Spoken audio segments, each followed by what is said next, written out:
What a weekend we have had. We have had so many things coming out of this Ukraine-Russian situation. We got Bo Biden with a State of the Union, and it could not get crazier. I am Grizzly Mantes here with you today, and with me, as always, is the lovely Ms. Monica.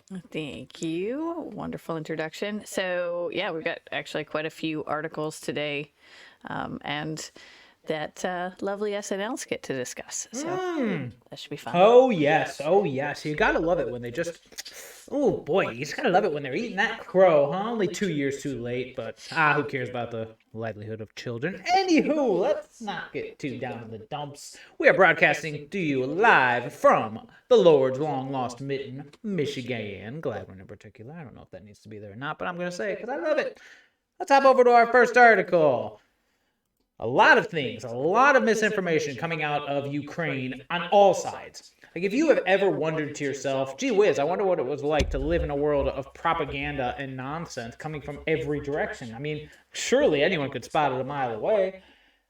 Yeah. Well, interestingly enough, even in my lovely little town that we live in, I was getting my hair cut, and they were talking about some of these stories. They even reached all the way out here, and I had to speak up and say, unfortunately, a lot of those are hoaxes. So we are going to take a quick second. I have to go over some of this because of the fact that people are believing this. They're believing it. They're believing it about Ukraine and Russia. It's fine. You're allowed to believe whatever you want. But understand that we are in the midst of a propaganda war that is just insane. So So here's the thing, though, yeah. when we're talking about all of this misinformation, and then we're talking about propaganda, and we're talking about fact checking, and all of these terms that people have started throwing around now, you hear more and more what's called the fog of war, which is this idea that during wartime, when things are being reported, they're going to go back and correct them. So as these keyboard warriors and people in these situations like to throw out this misinformation, throw out things that they make up, and these governments who also want to bolster support for their perspective on things, we're going to see a lot of this stuff. So some of this is people intentionally going out and spreading rumors, and then there's some of this, and I hate to do this, but the mentality of the American public is, if I saw it on Twitter, it has to be true. Yes. Like one of our favorite movies, Knives Out, the character who comes out and says, well, I saw a tweet about a New Yorker article about you. Yep. Not that she had actually read the article, but that she had TLDR'd it. Yeah, that would be Toni Collette playing a more... I don't want to use a degrading term, but definitely a more liberal, little progressive person. Whereas, I believe it was, oh man, why can't I remember her name? Is it not Linda Carter? Jamie Lee Curtis played the more conservative sibling. Yes. And she actually flat out said, I read the article, it was lovely. It just kind of shows you a little nod to conservative and liberal values. But anywho, point being, propaganda has been everywhere, and these stories keep coming out. And the worst part about it is they're coming out from forms of media who have been proven time and time again to have lied to us the last 2 years, which, of course, that when we get to the end of that SNL skit, it'll really kind of tie the whole thing together. But I'm gonna just hop over these as quickly as I can because, I mean, we could go on and on about propaganda. So first thing up, Snake Island martyrs. Now, if you're aware, Snake Island was under siege from a Russian invasion. Apparently a warship came up. It says, the warship demanded, I ask you to lay down your arms and surrender to avoid bloodshed and unnecessary deaths. Otherwise, you'll be bombed. The Russian warship came to reply, go F yourself. Oh, so brave, so strong. But how true is it? Well, the big thing is, the end of that story is where kind of things start to divide. Originally, we were told everybody died. Like, they all died heroically fighting those evil Russians who... anyways. However... we have now learned that, no, they actually were just taken captive. They didn't die heroically. They went, if they said, go F yourself, they said it as they put their guns down. Oh, so brave. Well, no, not necessarily. I mean, a lot of this could be, to play devil's advocate, a lot of this could be fake like false reports that are coming in. Absolutely, that from they every believed direction. That, for the Ukrainian government. Like, they could think... yes, these people died, where then they come back later and find out that they're prisoner of wars. There's a lot of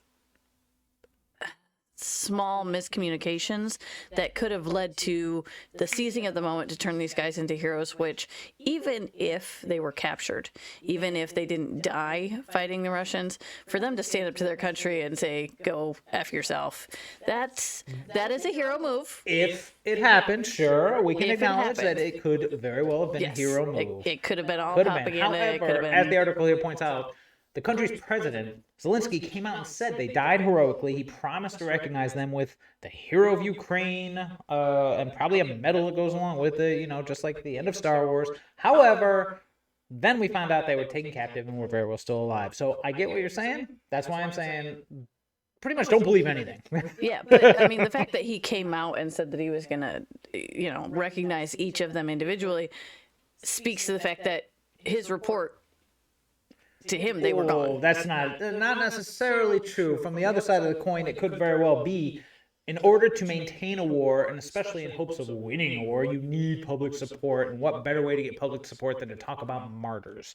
That will bolster everybody. And like I said, it could have been a very easy miscommunication of I honestly think that had he thought that they were alive, and that this was going to come back to be the embarrassing moment that it was, I don't think that he would have issued that statement of, I'm going to honor every one of them. I think he would have said, we're going to fight to get them back. Always seeing the best in people. That's what I love about you. Let's hop on. The Ghost of Kiev. Now, this one has just basically morphed into a meme. The Blink of Kiev, like, nonstop. It's about a video of a pilot that shot down. He basically, Poe Dameroned his way around, blowing up every Russian ship every Russian airship he saw, taking out, 5, I think was what I heard. And then I saw the video. However, as the article here points out, the video was created with the 2008 game Digital Combat Simulator, shared on YouTube, went viral, and then this is the crazy thing about it. Hey, get out of here. This is the crazy thing about it. People not only believed it, they not only ate it up, but even our own representatives are here spouting this. I don't know how you feel about this, Rhino. I mean, this representative from Texas, Dan Crenshaw, claims to be Republican. Definitely, in my opinion, the second coming of John McCain with his warmongering. However, this kind of sums it up perfectly. Like Monica said, social media is boosting this. People are eating it up. They think this is really happening. This guy, I mean, the fact that it made it all the way up to our representatives is where we have an issue. There's the video of it. I'm not going to play it for copyright reasons. Please, give me your 2 cents on this. On his tweet in particular? Well, the entire subject and how ridiculous it is. But yeah, we can look at his tweet. Well, okay, so I get it. A lot of these people in positions of power who think that they know what's going on are going through and just repeating stories. Now, this is why in school we're taught not to play the game of telephone, but essentially we're doing that through Twitter right now. No kidding. And he's collected in this tweet 5 of these stories, may or may not be true, and in each of them could have a grain of truth at their center. Like I said, the Snake Island go F yourself thing, the Ghost of Kiev, like it could end up being that, yes, something along those lines did happen. And then somebody decided to do a video simulation and put it out there and say that it's the true thing. Because we're not reporting anymore. We're just making up video games and then turning around and saying that it's a report. Because somebody's brother told somebody that this is what was happening. And this is the problem when you stop the world from interacting with each other, is that they reach out on social media where everything is fake and where that becomes this. Yeah, it's less of a game of telephone. It's more like a game of human centipede. I'm going to eat something and poop it out, and then you're going to eat it. And the cycle continues all the way up to Dan Crenshaw. I guess my point with Crenshaw is more that what intelligence do our leaders have that are pushing us in this direction where they're eating this crap up? See, but again, when you're talking about one of these blue check marks, it isn't necessarily a tweet that comes specifically from them. Understandable. It could be something from their PR manager. Fair enough. You're right. You're right. Benefit of the doubt, this is a politician. He's theoretically got better things to do than sit on Twitter. Let's hope. Let's hope that you the majority say that, of and our yet, politicians have better things to do than sit on Twitter. I'm reminded of the great man who was a politician who sat on Twitter, and we loved him No. He did not sit on Twitter. He tweeted when necessary. He was the bane of Twitter. And I mean, that's exactly what it was. A lot of the times his tweets were to rile people, to tweak the nose of the opposition, and none of it was ever incredibly serious stuff. You know, if you look at the way that people approach war and the way that people approach psychological warfare, getting under someone's skin. So the masses who are now using this as this is a fact because I saw it on Twitter. That's where we've started this slow decline. Do you remember in school they actually used to make us use reliable sources? Wikipedia was not a reliable source. This is the worst part about this entire situation that we find ourselves with the media, especially the news, is you said the words reliable sources, and I got triggered and thought of Brian Stelter. Oh, God. I'm moving on to the next one. Ugh. Because this one is, oh, God, Kinzinger. All right, the fake farewell. A photo of 2 Ukrainian children sending off soldiers to fight Russians quickly went viral, with posts on Twitter containing the image amassing tens of thousands of likes. The currency of the New World Order, of course. Pro-war representative Adam Kinzinger even shared the picture. Oh, let's see it. Oh, look at that. Beautiful. Beautiful. Except this picture is from 2016 and has appeared in several news stories since then. I mean, again, as much as I do not like Crenshaw, Kinzinger's garbage. Absolute garbage. I'll say it flat out. I mean, we know it.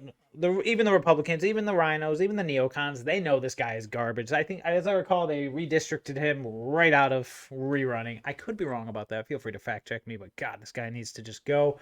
However, again, this goes back to an issue of how susceptible are our leaders to this propaganda.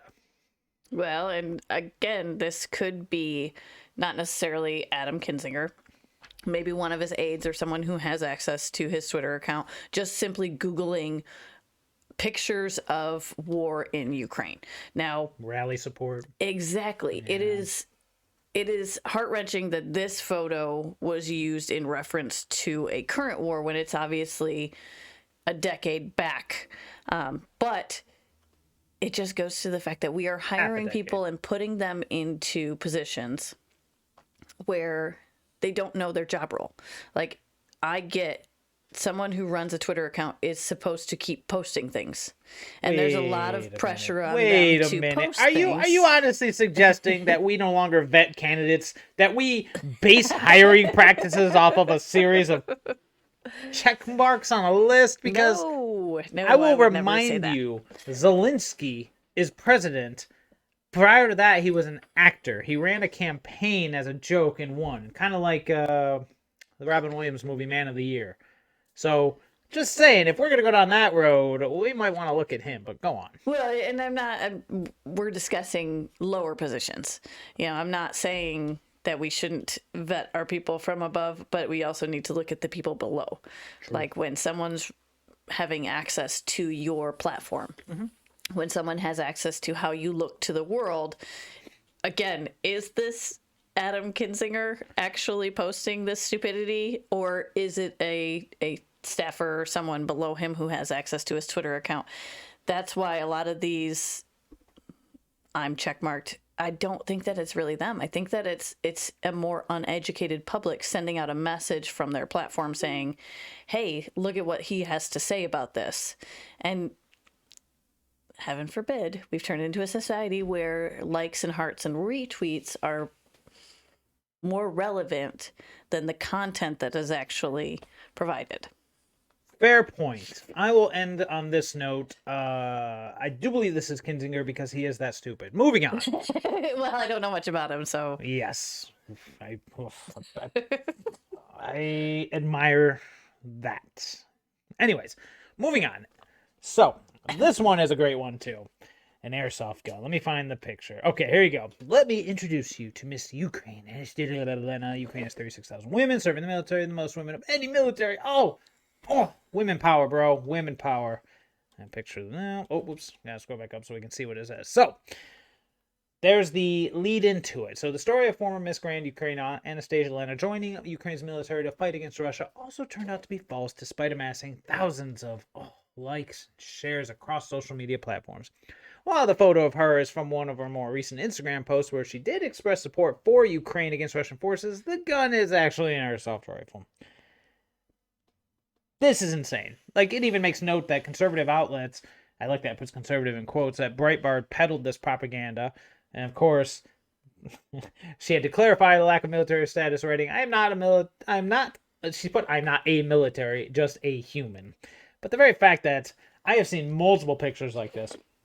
There's one in particular, and if I have thought ahead, I'd have had it pulled up, but it's a guy sitting in the grass. He's aiming a gun. He's in army fatigue and everything like that. And it said something about this Ukrainian soldier is taking out blah, blah, blah, blah, blah. And then someone in the comments is like, that's weird. He's looking through his sight, and yet the cap is down in the sight. And then they looked at it even more and said, wait a minute, this is fake. You can reverse Google image search this and find where it came from. Hence how we started this whole discussion. Propaganda. It is everywhere. It is everywhere. And after the last 2 years of what we've been through with our media, it just comes time where you say, oh, you know what? I think I'm going to eat this. Wait a tick. Where's the salt? I'm going to eat this with a massive grain of salt. Give me your thoughts, babe. Well, and that's the thing. She does these posts and puts this out there as a way to support and bolster these people. And instead of saying, hey, we believe in this cause, and this is, Miss Ukraine saying that she believes in it, we're putting it out there as she's actually doing the fighting. And that's the problem with this, is that, again, we're playing a game of telephone, where her original thing was that she was supporting them. She wasn't saying that she was going out there fighting, and somebody turned it into she's going out there fighting, because they didn't bother to read the entirety of the article.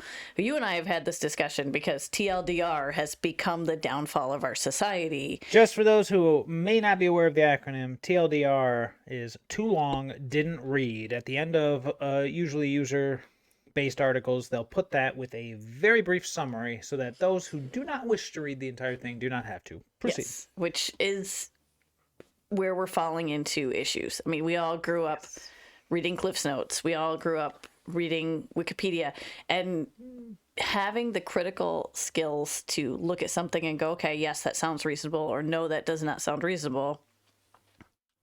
And my bigger thing is, okay, she's got her photo out there expressing support.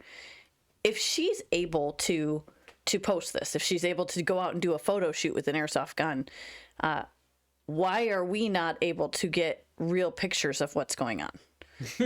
It's an interesting thing. When I was pulling this up, I was actually trying to find actual video of any kind of engagement, any kind of real battle, anything to say this is what it looks like. And I mean, we can put on our tinfoil sombreros if we want to, but I couldn't find much, if any. I'm not saying that all of us want to go out and see all of the horrors of war and the things that are going on. Revel in the horrors of war, except the people pushing us towards it. But where's the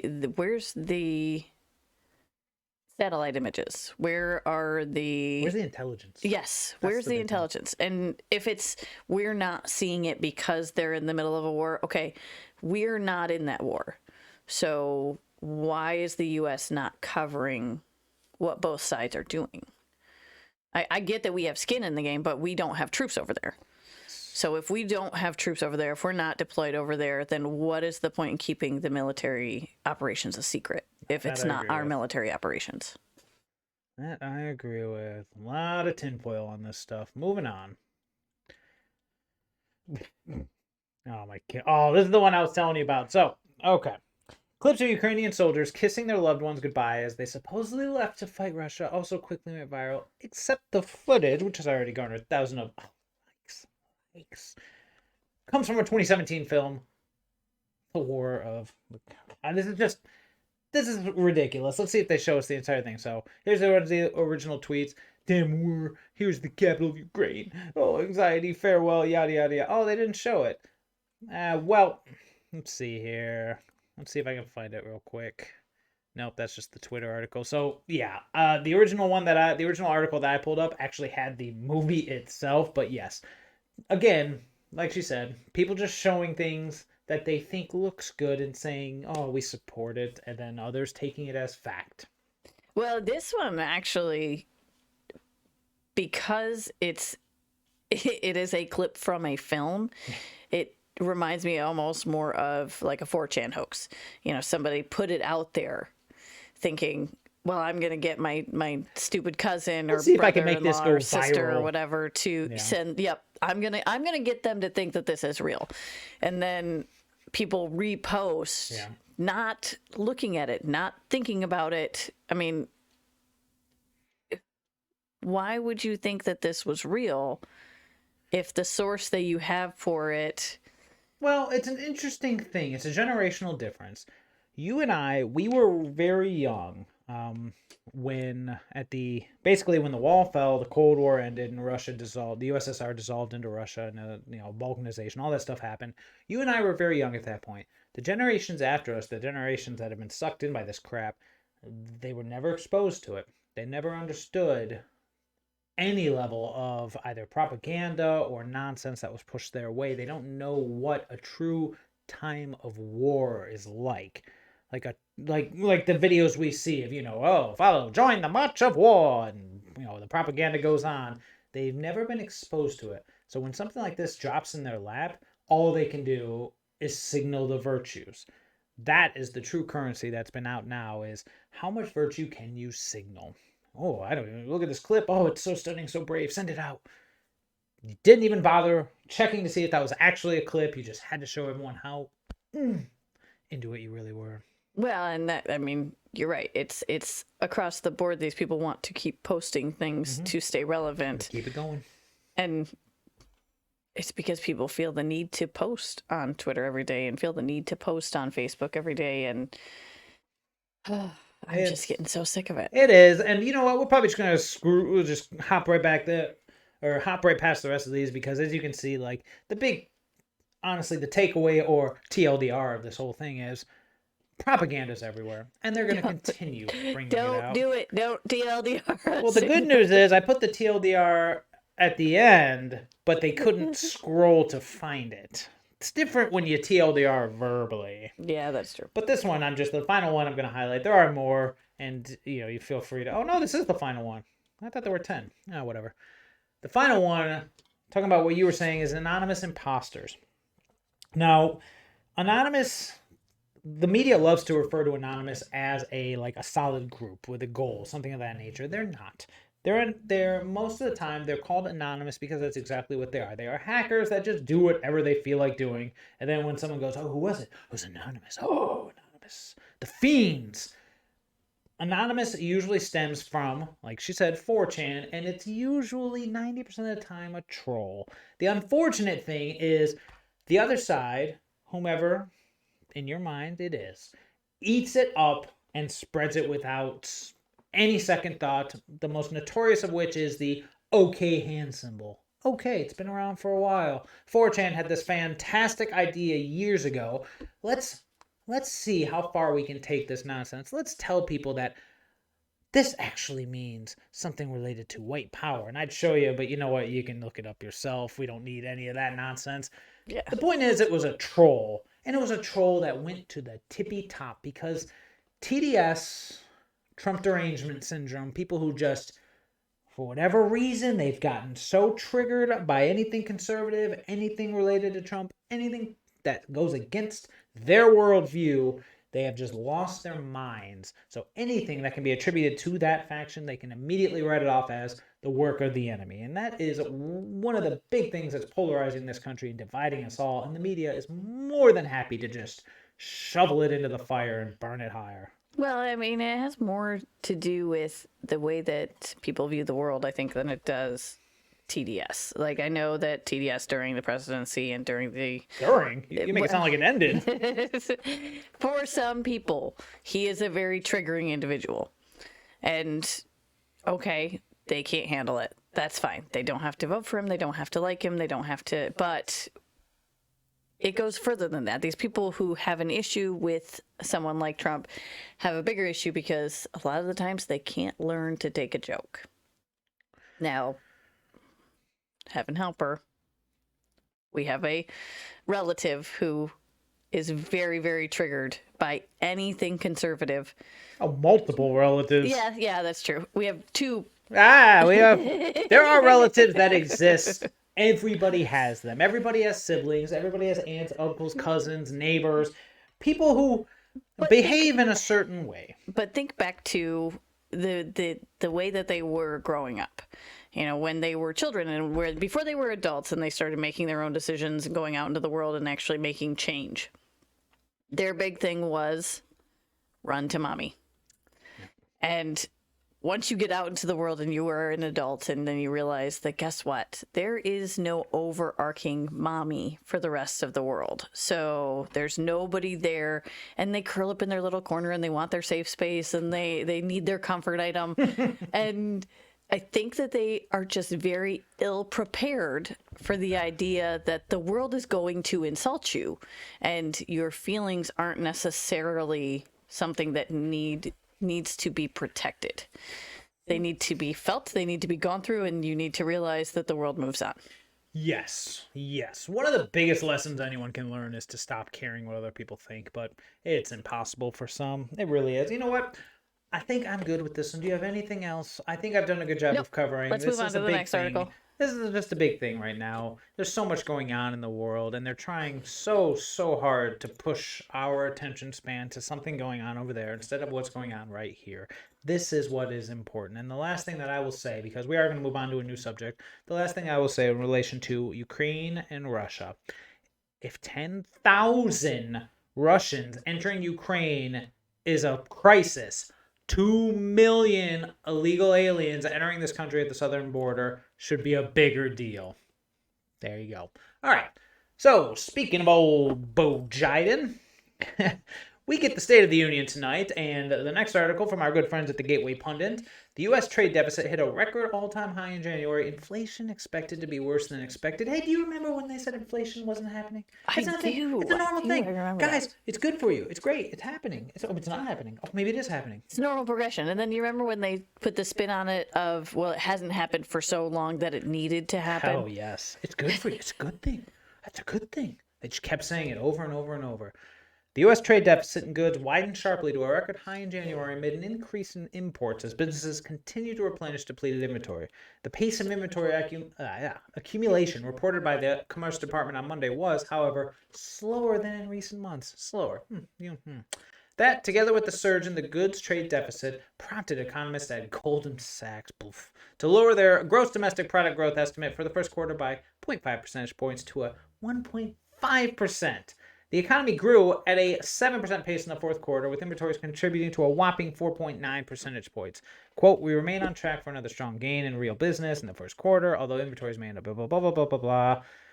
The goods trade deficit jumped 7% to an all-time high of $107.6 billion last month. Imports of goods increased by 1.7, led by food and motor vehicles. There were also large increases in imports of blah, blah, blah. Imports of other goods, however, tumbled 15.3%. We've known about supply chain issues. We've known about everything with the ships, but now that they've engaged in a war in Ukraine with Russia, this is only going to get worse. And now they're starting to let it slip through that, yes, inflation is happening, and yes, it's getting a little out of hand, but the very fact that that's what they're telling us means it is getting very out of hand. And as this situation with Russia, with whom we're still trading and we're still importing, and in fact, I believe most of Europe is still importing, gets a lot of their natural gas, and I believe a lot of their straight up from the Gulf Stream pipeline. Is that the right one? It's the Gulf Stream? No, the Gulf Stream's the other one. It's Nord Stream. Nord Stream pipeline, yep. A lot of people still getting their stuff from Russia, so if this does get any higher to the point where any of these people condemning Russia or standing with Ukraine actually cut the cord, we could have some catastrophic problems, along with China reinforcing Russia and saying, hey, they put sanctions on you, we got your back. Suddenly we have parallel economies, and our issues are going to get much worse. You see Conservative Treehouse noting that U.S. inflation will be even worse this year than expected after the Federal Reserve's primary inflation measurement hit its highest level in 40 years, rising 6.1% in January from a year ago. This is the largest annual gain since 1982. Suffice to say, it's going to get saucy. What do you think of this? Well, I mean, you have a lot of different factors going into this. So not only are we trying to recover from shutting down for COVID, but we're also recovering from the fact that the last few generations in the United States have leaned heavily into intellectual properties and creative properties. Less skill sets are available. Yeah. So the builders, the welders, the plumbers, the things that you need every day.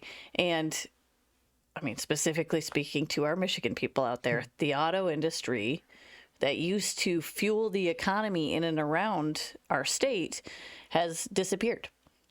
It started to come back during the last presidency. The aforementioned presidency. Yes. And a lot of that was because we were trying to put America first and making America first, and not only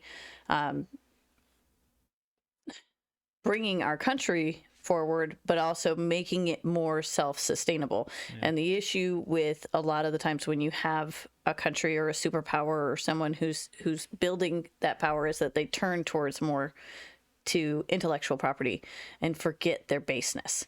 Now, if you forget how to make your own food, if you forget how to hunt, how to fish, how to go out and create things, if you cannot figure out how to heat water, you have issues. Now you have issues as a human being. And we've stopped teaching those fundamentals. Well, some have. Some definitely have. Yeah, it's unfortunate that I don't want to. It sounds like such a just hillbilly thing to say, but to call people city dwellers or something of that nature. You see these individuals who, like you said, they've skewed towards intellectual things. They're writing articles online. They're in their cities writing articles online. And you ask them, where does food come from? You're against all these truckers wanting this and that. Well, where do you think your food comes from? And they say the grocery store. You just take a deep breath and say, you know what? If things get truly bad, the cities are just going to devolve into, I don't even know, more Detroits? Can they get much worse? Most of the people, the exodus from the cities has happened, at least by and large. People who can see the writing on the wall have gotten out. It's the rest of them that I'm still a little worried about. But like she said, the ignorance is beyond reconcilable until the hammer hits them. Well, and that's the thing. Like, you're always going to have large cities. You're always going to have areas where people are more in tune with theories and exploring that part of the human mind. But you have to have a balance. You have to have somebody who works on septic systems. You have to have somebody who's willing to go out and do the dirty jobs that are out there for the jobs that these individuals look down upon. I mean, they call I remember, I can't remember the individual. It was a tweet a couple years back where he was flying home to Chicago, I believe, and he took a picture of flying over the farmlands, and he's like, what is this garbage flyover crap? How do these people even live? And it's like, you don't stop to say, yeah, those people are the ones who are making sure that you have food. Like, you're very dependent on them, and you don't even realize it. It's going to be a rude awakening, I guess is my point, when this really hits where it's going to hit. Because the people that are out, the people that are, that live out, people who live away from cities understand, like she said, how to survive. That's the best way to put it. Survival skills are much higher. They get higher relative to how far away from the cities you get. Obviously, it's not truly encompassing. It's a generalization. I don't want to, but by and large, that is kind of the rule of thumb. If you want survival skills, you move away from the city. If you're not too keen on surviving in the wild, you head towards the cities.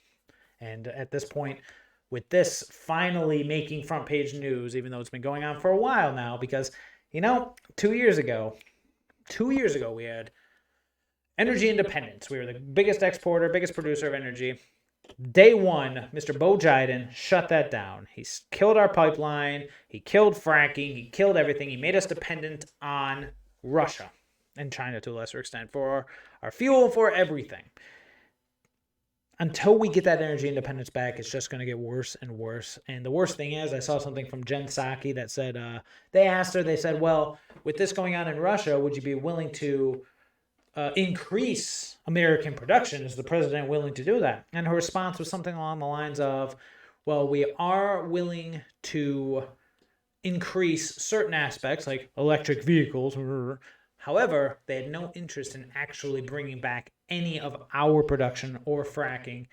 And so I unfortunately fear that this is just going to get worse and worse, especially as they try to push us more into war with Russia. I'm sorry, did you have something there? Well, I was just like thinking about it. I mean, from the perspective of they have a cause and they have a speaking point that they love to bring up, which is the environmental impact, which great. Yeah. If you want to go out and you want to save the environment and you want to do everything you can, absolutely. There are certain safeguards that we need to put in place, and I believe that certain areas should be preserved, but taking it to that next level.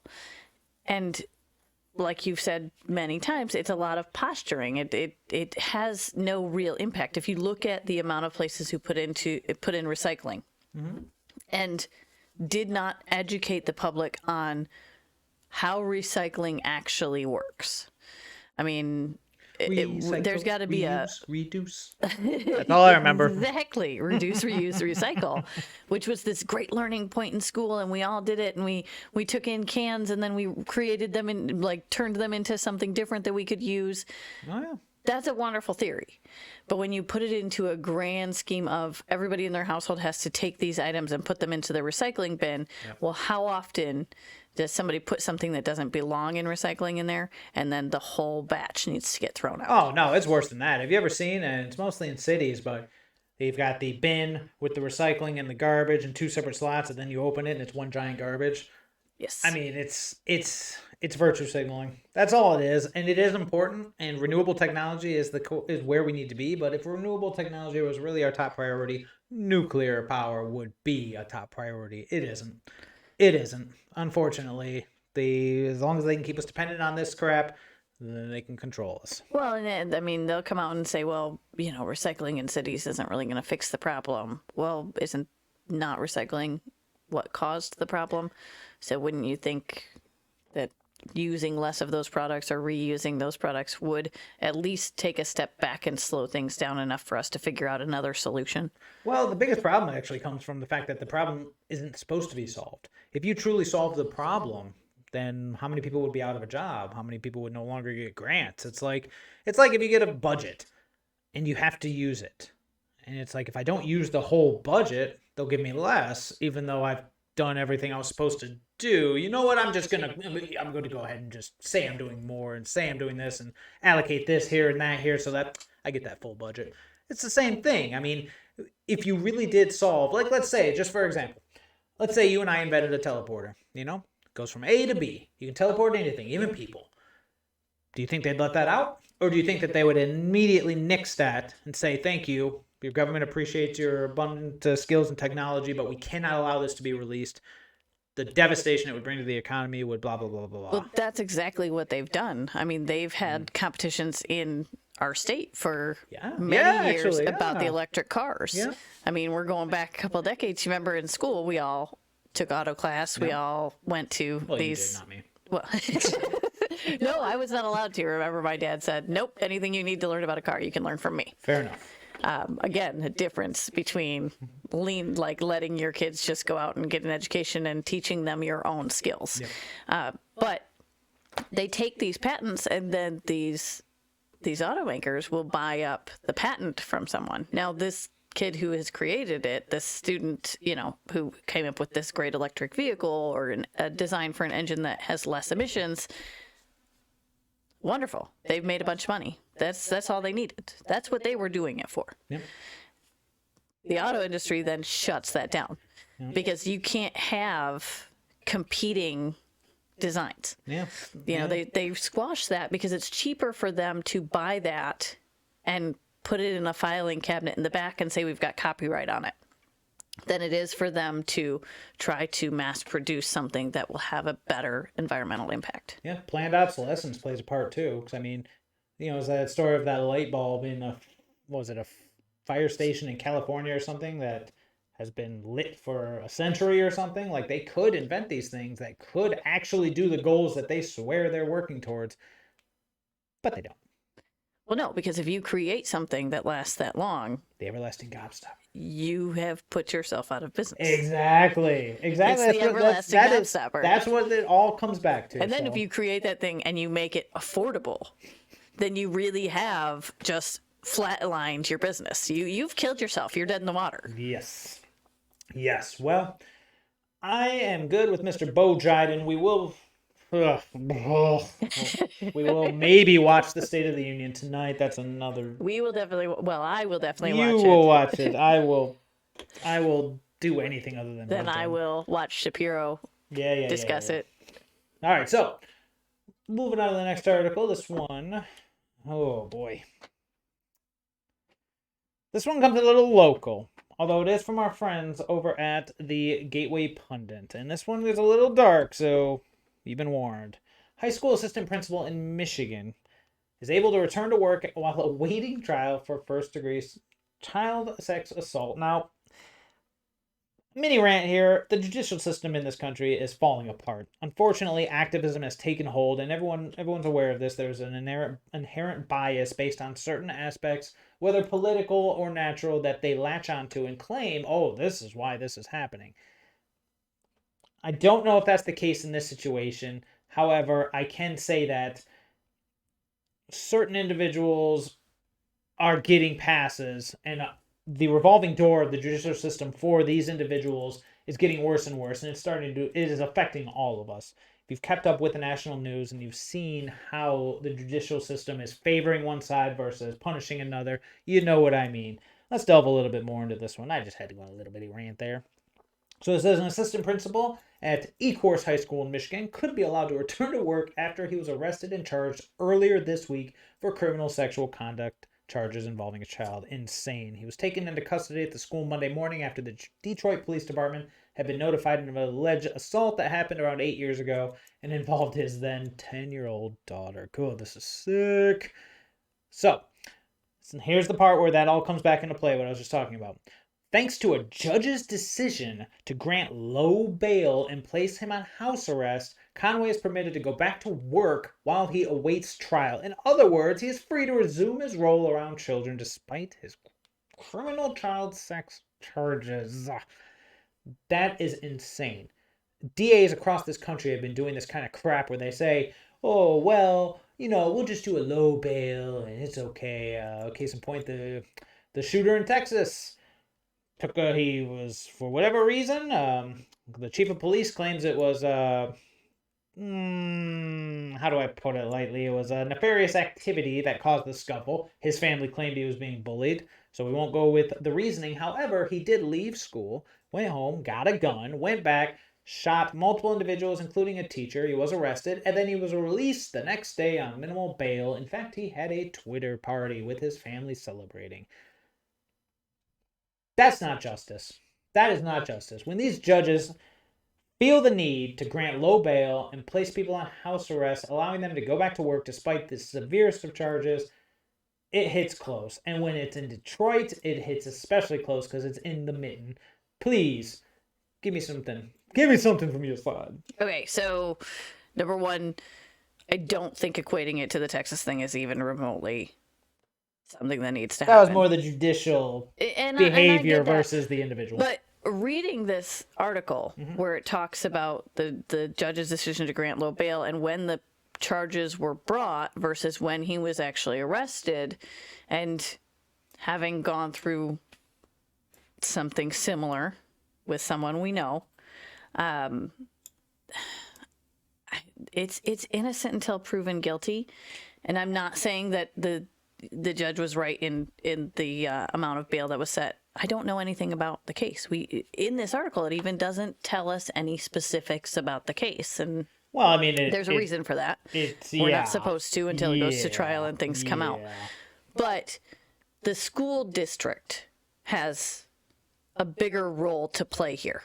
Oh, yeah. In not allowing him to come back to work if these charges are brought. Yeah.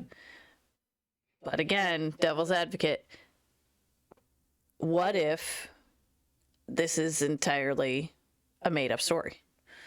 You know, what if the accuser, now being a teenager, wants to get this person in trouble, and that's the easiest way to, and they said in there it's his biological daughter. We don't know the story behind what's going on at home. We don't know their situation, their interactions. So I feel like this is a let's get everybody upset, and we should be. I'd say that's reason to be upset. If there is reason to be upset, but we don't know that there is, because somebody accuses somebody of rape, we need to stay neutral until we have more facts in front of us.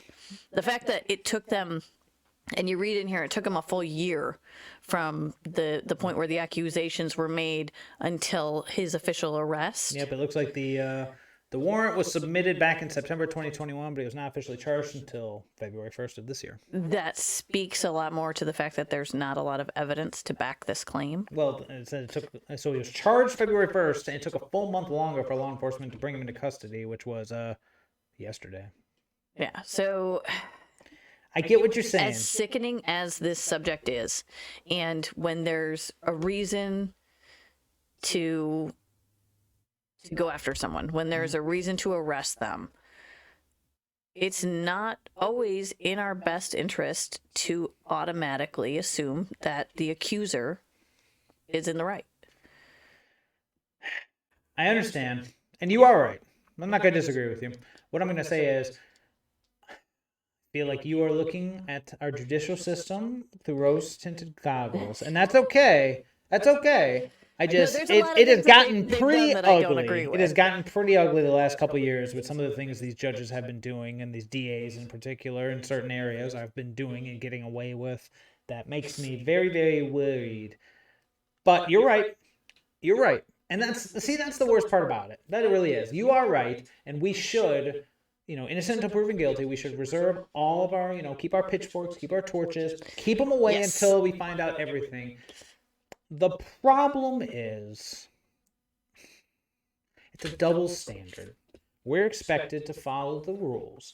We're expected to let the system do its thing. However, due to these activists, due to these DAs and judges, the other side has no respect for it. It's like that saying about, I will use your system to gain power because that is your way, then I will strip the power and remove the system once I'm in control because that is my way. They basically, we will stand and say, you know what, no, we're going to abstain, we're going to be better, we're going to let the system do its thing. The other side does not have to worry about that. They get their free reign. And that's where, like I said, rose-tinted goggles, but you're right. You're right. I will happily admit that you are looking at it from the correct I'm definitely not saying that the district that he works in shouldn't say you're on probation. Right. You're suspended. You have to stay home during all of this until your guilt or innocence has been proven. And in that case, if innocence is proven, obviously move forward and this all needs to be put in the past. If he's proven guilty, then yes, absolutely. Strip him of everything, put him on the sex offenders list. I mean, once you cross over into that line of he has committed the crime and we know that he's committed the crime and he's been tried and but our side needs, well, I shouldn't say our side. You're right. That's my fault. We need You're to right. stop doing that with our side, their side. You're right. But we as people need to stop being so emotional about all of our knee-jerk reactions. Yes, if our child was sexually assaulted, you better believe I would rain down fury and hellfire. Yep. But there it is. Not our child, not our home, not our school district. Well, we don't know. We just don't know. That's the big thing. You're right. We don't know. So we need to keep that emotional knee-jerk reaction out of it. It's the same thing with the Ukraine and the propaganda. Yes. We have interest in it. We want to know which side is doing what. But we need to stop with the emotional reactions and reacting to people playing video games and people putting out modeling ads with air rifle guns and putting out video clips from movies from 2000 true. Whenever. So true. And start looking at it critically and saying, okay, for all we know, this guy could be innocent. And could be a false accusation. Exactly. Sure. So until more of that comes forward, I think less people need to start sharing things, because turns out somebody's innocent and this accusation has been levied against them. Yeah. If everybody shares it and it becomes viral and it becomes this big thing where everybody's worked up about nothing, then we've got a bigger problem. We've ruined someone's life because of our knee-jerk reaction. Boy, you're like a decade too late to that party. But that's what we've been doing. Cancel culture has kind of been a thing. Exactly. Yeah, no, I see what you're saying. I get it. Stay away from the things that you know are bad. Yeah. But stop trying to cancel things that you are not involved in. All right. Okay. Fair enough. However, I will withhold judgment and keep an eye on this trial. If I see an update, we'll provide it. Let's move on to something a little lighter, since that one's that's a bomb. The final thing we'd love to chat about. Miss Monica showed me this little skit, and even Saturday Night Live has awakened a mask madness. Now, I don't know if people are aware, but with everything going on in Ukraine, for better or worse, it's a distraction from what's going on here, which is that all the mandates, everything has quietly been removed. Everybody's okay now. You don't got to do it anymore. You get multiple voicemails saying the feds have said no more masks in schools or buses or anything. All these guidelines are sneaking away under cover of war. Very interesting. Now, I do, in the traditional tinfoil hat nature, I do have a letter that went out, supposedly, and I didn't bring it up because I couldn't verify the authenticity. It was on Twitter, so grain of salt. Supposedly, this letter went out to pretty much everyone in the DNC with guidelines saying, before the State of the Union, this was about a week ago, this surfaced, before the State of the Union, make sure that you remove mask mandates, claim that, COVID is over, we did it, we won, and then quietly move on if you need. The Ukraine situation will help provide cover for it, but basically just clean it up, push it away, because, well, if you've seen their polling numbers, people are pretty over it. Very over it.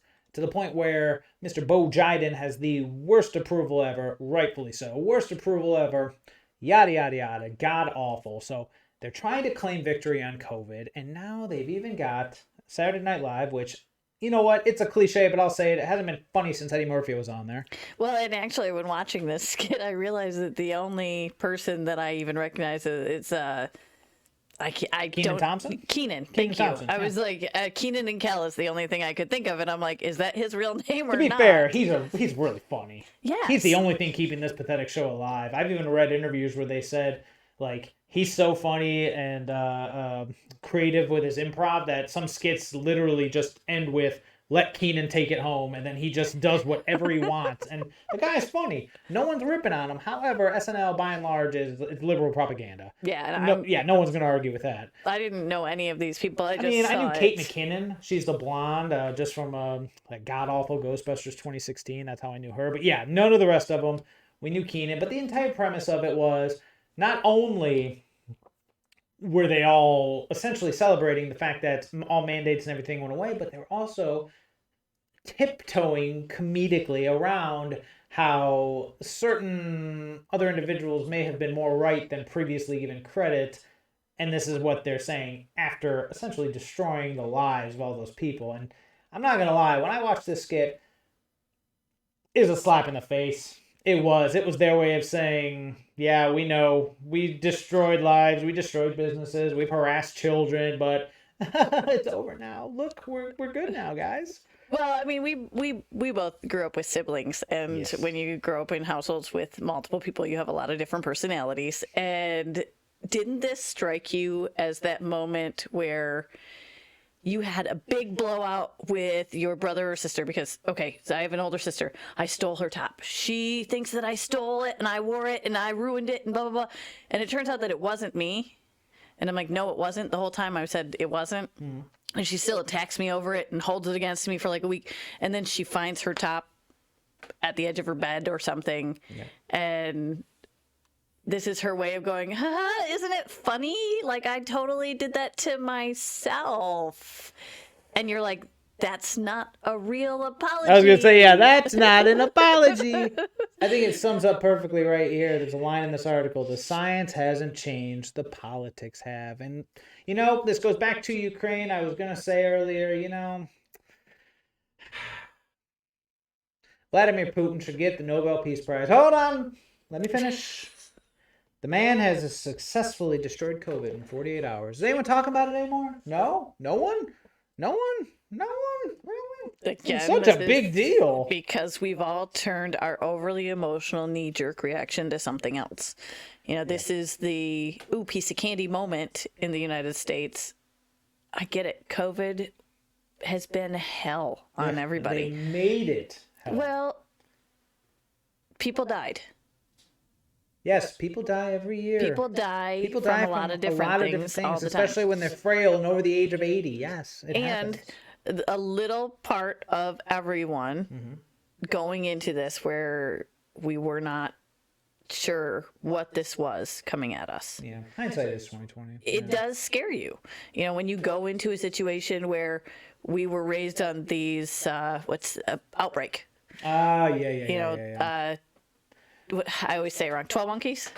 I always want to say 13 monkeys. No, it's 12 monkeys. But 12 monkeys. We're raised on this idea that an outbreak will wipe out an entire population. And then, for the first time in our lives, we see something new. Yeah. Granted, COVID isn't new. Coronavirus isn't new. Right. Anybody who's been out in the world knows that this is not a new virus. It was a mutation. It was something completely different.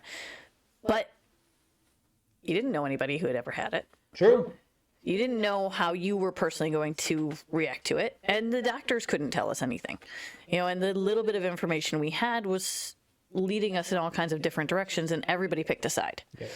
Everybody picked a stance on something, and all screaming and fighting. And again, it comes back to we were not seeing it from someone else's perspective. I know you want to go back to numbers. You want to go back to facts. I would love it. I could go on about this all day. Like, even in this skit, they touched on it. Like, yeah, that's all fine and well until you start firing people for not taking experimental vaccinations that alter their DNA. And now, again, I didn't bring it up because it's tinfoil sombrero territory, but supposedly the spike protein, information's coming out literally today. The spike protein actually not only alters the DNA, but makes it much, much harder to recover from things. There's the information, and this could be the other reason for the Ukraine, but the information coming out from Pfizer, about this Moderna patent and all this crazy stuff with the vaccinations is, oh boy, it is scary. So, and for the people out there who got the vaccination, that's their concern. But for the people who did not, that's not their concern. Oh, I agree. And the people who chose not to get vaccinated, when all of this, if and when some of this stuff comes out about adverse reactions, and I'm not sure how much we're allowed to say and how much we're not allowed to say, but when one side or the other comes out and something bad happens because of their choice, either their choice not to vaccinate or their choice to vaccinate, we have to stop turning it into I picked the right side, you picked the wrong one moment. But say nah.